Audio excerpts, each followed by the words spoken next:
Shalom, shalom, bien-aimés de la famille Méditons Ensemble.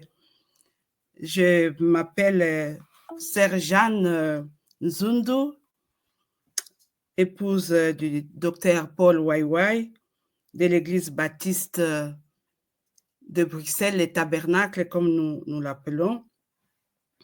Alors, je suis vraiment bénie d'être celle qui va faciliter la méditation de ce matin, samedi 8 mars. En tout cas, je suis vraiment bénie simplement parce que c'est un jour particulier, le jour où la communauté internationale célèbre la femme. C'est le jour où on célèbre vraiment la vie de la femme. Et je remercie les bien-aimés, Papa Ertis, son épouse et tous les responsables de la famille Méditons Ensemble qui, jour après jour, nous bénissent par leurs interventions de qualité pour nourrir notre âme. En tout cas, grand merci et nous sommes vraiment bénis en écoutant, en étudiant la Bible à travers ces forums.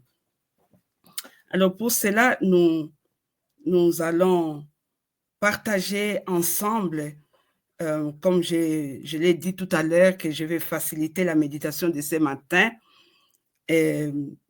dans les livres des Nombres au chapitre 17, de versets 1 à 13.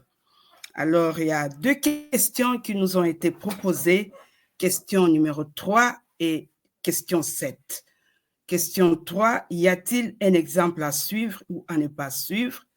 Et question 7, quelle vérité Dieu me révèle-t-il?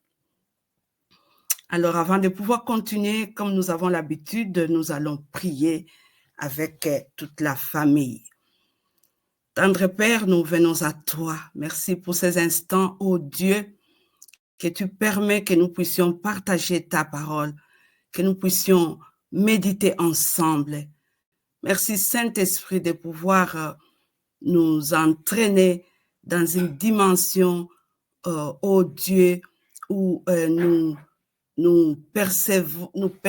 avons une autre perception de la parole. Cette parole que nous avons peut-être l'habitude de lire, mais ce matin, nous aimerions que tu nous parles différemment, que tu nous ouvres les yeux spirituels pour que nous puissions comprendre ce à quoi tu veux nous emmener. Merci Seigneur, parle, ô Dieu, à travers cette parole, au nom de Jésus. Amen. Donc, ceci étant dit, nous allons lire les textes qui nous a été proposés. Alors, comme je l'ai dit tout au début, nous lisons dans Nombre chapitre 17, de versets 1 à 13. La parole de Dieu nous dit ceci.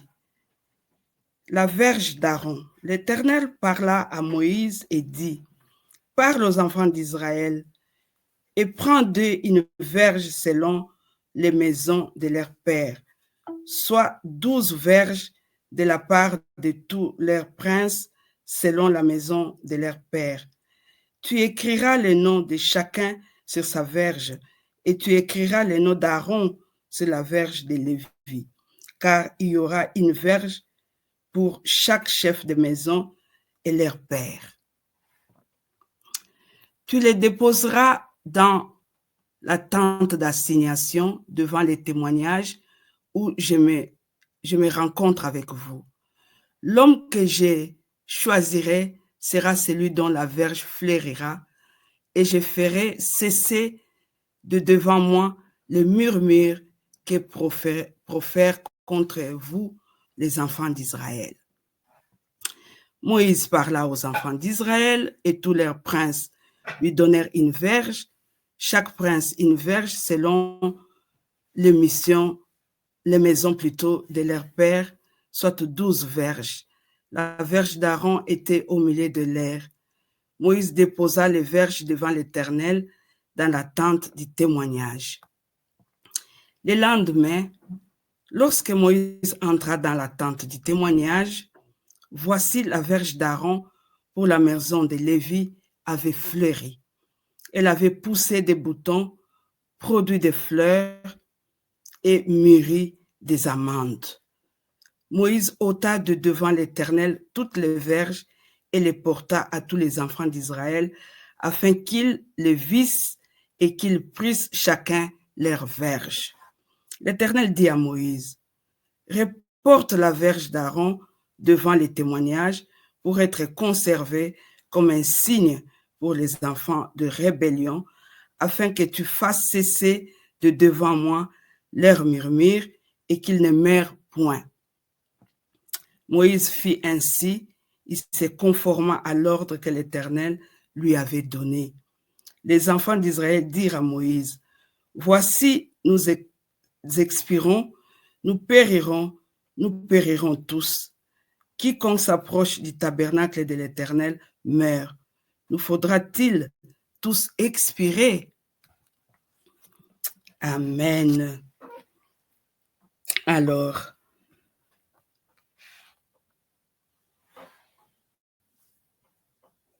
question numéro 3, y a-t-il un exemple à suivre ou à ne pas suivre?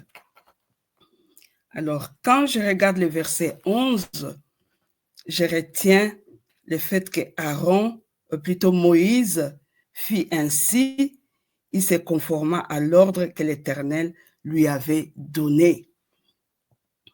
Alors, nous venons de lire ensemble que Dieu avait donné à Moïse l'ordre de pouvoir prendre les verges. Dans d'autres versions, on parle des bâtons de chaque tribu pour pouvoir le mettre dans sa présence, dans la tente d'assignation, devant les témoignages où lui-même vient rencontrer son peuple. Et c'est ça que Moïse va faire. Donc, il obéit et il fait exactement, il se conforme à l'ordre que l'Éternel lui avait donné. Donc, s'il y a un exemple que nous pouvons suivre, c'est de pouvoir exécuter l'ordre de l'Éternel tel qu'il nous demande de le faire. Alors, je passe à la question numéro 7. Quelle vérité Dieu me révèle-t-il? Alors, j'ai dénombré quelques vérités que je voudrais partager ici avec nous. La première, je vois que Dieu confirme toujours ce qu'il appelle. Dieu confirme son appel. Dieu, quand il appelle, il prend soin de pouvoir confirmer l'appel de quelqu'un.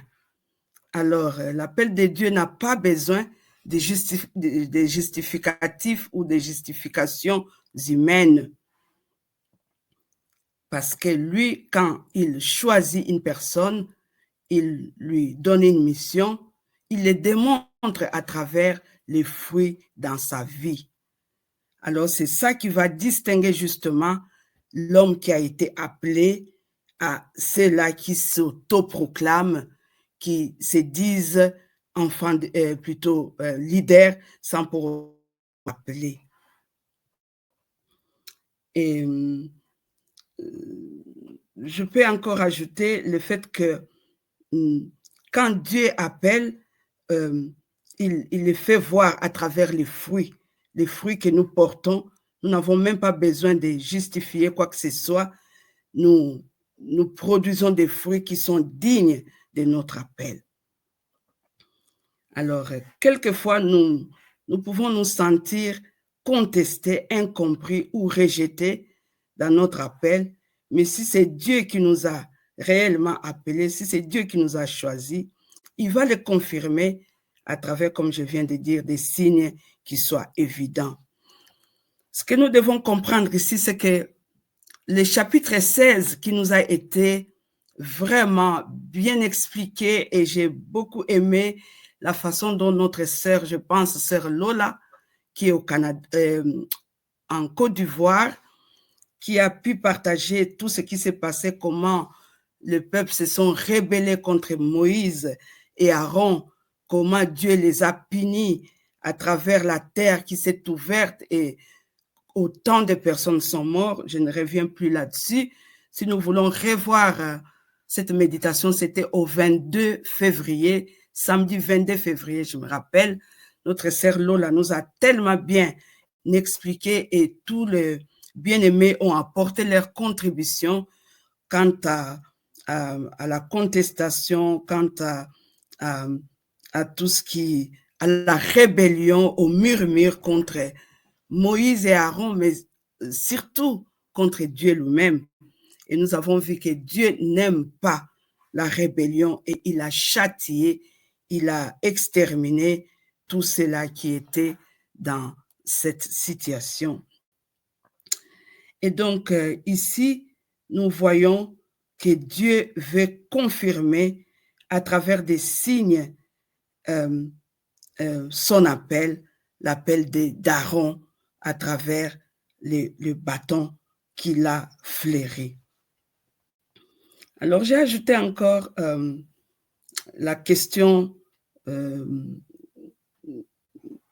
qui est comme question de chaque jour. Quel verset m'interpelle le plus? Évidemment, c'est le verset 8. Je vais encore le relire. Le lendemain, lorsque Moïse entra dans la tente du témoignage, voici la verge d'Aaron pour la maison de Lévi avait fleuri. Elle avait poussé des boutons, produit des fleurs et mûri des amandes. Waouh! Waouh! Dieu a tapé fort. Il a vraiment démontré en une fois que les bâtons a fleuri, les bâtons a donné en même temps le fruit. Une petite anecdote, quand je suis arrivée en Belgique, c'était pendant l'hiver. L'hiver était à la fin, l'hiver terminait au mois de février. Et donc, là où on habitait, c'était dans le bois. On devait traverser les bois de l'aéroport jusqu'à chez nous. Et j'étais étonnée, frappée par le fait qu'il y avait de bois, des arbres. Et ça me rappelait les arbres qu'on mettait du feu, quoi. Vous vous rappelez dans les champs, quand on brûlait les champs, il y avait des arbres brûlés. Et je me disais, mais comment ça se fait qu'ils ont gardé autant d'arbres brûlés? Pourquoi ne pas les couper? Alors, mon mari de me répondre, il dit, attends, tu vas voir. Attends seulement. Et donc, mois de février, mois de mars, on passait par le bois encore pour aller dans ce qui était notre église à l'époque. Et petit à petit, je voyais que les arbres commençaient à donner des bourgeons. Et petit à petit, je dis, attends, tu vas encore voir. Et petit à petit, ça a pris du temps. Et finalement, il y a eu du feuillage. Et puis, ça a donné des fruits. C'était vert, c'était beau. Mais là, ce que Dieu a fait, c'était vraiment du surnaturel. En une nuit, tout a fleuri et même il y a eu des fruits, des amandes. Waouh!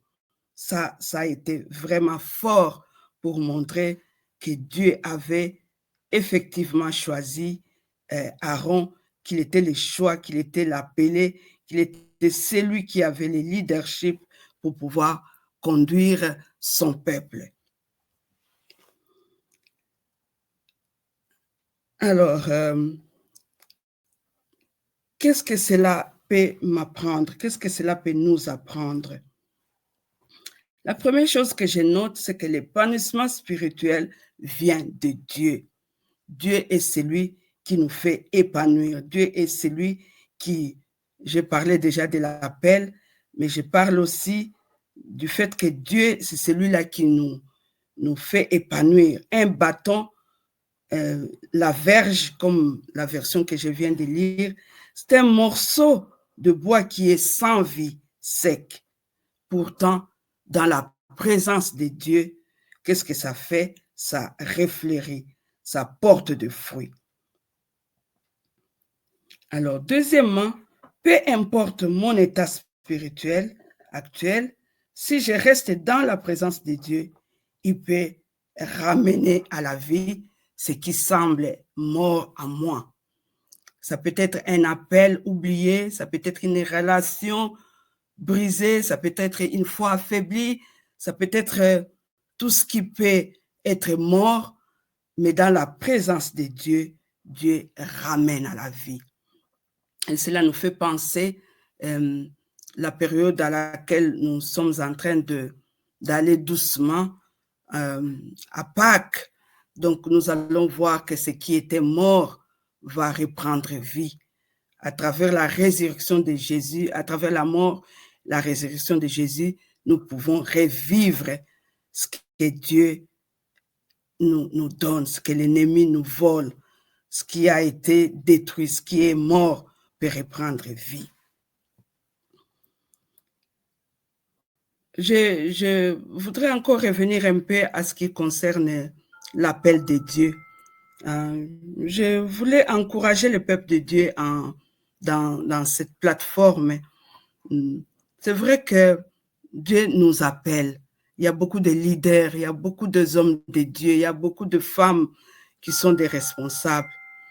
Même quand nous sommes contestés, ne nous battons pas à vouloir nous défendre. Parce qu'à travers les fruits que nous produisons, Dieu nous distingue. Dieu nous distingue. Là où nous sommes, Dieu nous a placés. Essayons de porter les fruits, l'amour, la paix, la joie, la patience, confère Galates 5, 22. Cela va nous distinguer de faux, de ceux-là qui s'autoproclament. Et là, je voudrais aussi encore une fois nous encourager, surtout les femmes, les leaders, les femmes de ces groupes. Parfois, les femmes sont incomprises, les femmes ne sont pas acceptées dans les ministères, mais c'est Dieu qui appelle, c'est Dieu qui place, c'est Dieu qui nous donne à être des leaders. Il nous place dans ce qu'il nous a réservé comme ministère. Avant de pouvoir conclure, parce que je n'irai pas loin, je sais que je dois laisser la place aux bien-aimés de pouvoir apporter leur contribution, parce que je sais que c'est tellement riche cet enseignement de ce qui s'est passé déjà au chapitre 16, la contestation, la rébellion et tout ça, et ce que Dieu fait pour pouvoir confirmer celle qu'il a placé par les d'Aaron, de Moïse, ainsi de suite. Nous avons implanté notre église à Bruxelles longtemps avant. À ce moment-là, nous avons travaillé avec un couple missionnaire qui nous ont été comme des cofondateurs, des copasteurs. Et vous savez, en tant que missionnaires, ils étaient soutenus par leur mission, la BMS. Et à ce moment-là, nous étions aussi soutenus comme Église par cette mission. Et naturellement, on accueillait chaque semaine, chaque mois, des visiteurs qui nous venaient de partout, de l'Angleterre, pour venir soutenir le travail qui se faisait à Bruxelles. Et donc, nous étions vraiment bien positionnés financièrement et tout. Et donc, on a dû acheter un bâtiment et nous étions encouragés. Et nous n'avions pas un problème d'argent pour pouvoir financer ces bâtiments. Mais quelques temps plus tard, nos collègues avaient reçu l'appel pour aller dans un autre pays. Donc, ils sont partis. Et tout ce qu'on avait comme aide était aussi coupé parce que vous savez comment ça fonctionne. Et c'était un moment difficile. On a passé par vraiment des temps difficiles. Et de temps en temps, on allait faire notre tournée aussi en Angleterre pour pouvoir récolter les fonds et subvenir aux besoins du ministère à Bruxelles. En même temps, s'est installé un sentiment de manque de confiance à cause de tout ce qu'on vivait financièrement. Et la dernière fois que nous sommes allés pour pouvoir parler de ce qui se faisait chez nous à Bruxelles et recevoir l'aide parce que les bâtiments étaient mis en vente, je vous épargne les détails, mais à ce moment-là, nous avons reçu, une église plutôt nous a reçus, mon mari et moi, et a prié pour nous. Cette église a prié pour nous d'une façon vraiment, je dirais, nous étions touchés. Nous étions touchés au point qu'ils ont donné une prophétie dont on avait besoin à ce moment-là pour dire que mon mari, donc le pasteur Paul Waiwai, était installé souverainement comme pasteur de l'église baptiste à Bruxelles. Nous, on était partis là pour chercher les fonds, mais on reçoit une prophétie qui confirmait l'appel à Bruxelles de mon mari. Et quand nous sommes sortis de là, nous étions très bénis, même si on n'avait pas reçu l'argent dont on avait besoin. Mais on avait vraiment, je dirais plutôt besoin d'une parole, d'une prophétie, d'un encouragement qui soit surnaturel pour que nous puissions avoir le courage de continuer. Et quand nous sommes revenus sur Bruxelles, Dieu nous a bénis différemment et les choses ont marché. Ça sera pour une autre occasion où on peut en parler. Et donc, pourquoi j'ai dit ça, pourquoi j'évoque ça? C'est justement pour montrer que parfois, on a besoin des signes super, des signes, je vais dire,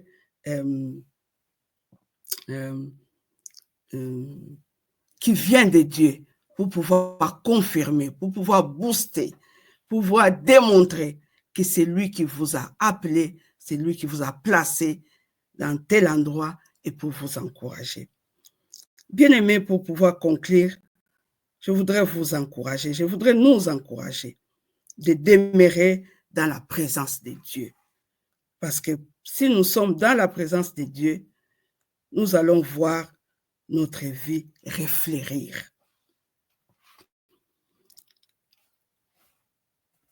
Deuxièmement, je voudrais nous encourager de ne pas forcer les choses parce que Dieu est celui-là qui confirme. Dieu confirme, s'il a appelé, il confirme. Alors, troisièmement, faire confiance à Dieu pour défendre ton ministère ou ta mission, au lieu de chercher à te justifier toi-même. Dieu peut faire fleurir ton bâton, même dans un désert. Dans quel domaine as-tu besoin de voir sa puissance agir aujourd'hui? Ça, c'est une question que je pose aussi moi. Voilà une petite intervention. Je sais que nous aurons le temps d'écouter les autres, nous encourager. Et pour finir, j'aimerais prier. Tendre Père, nous venons à toi.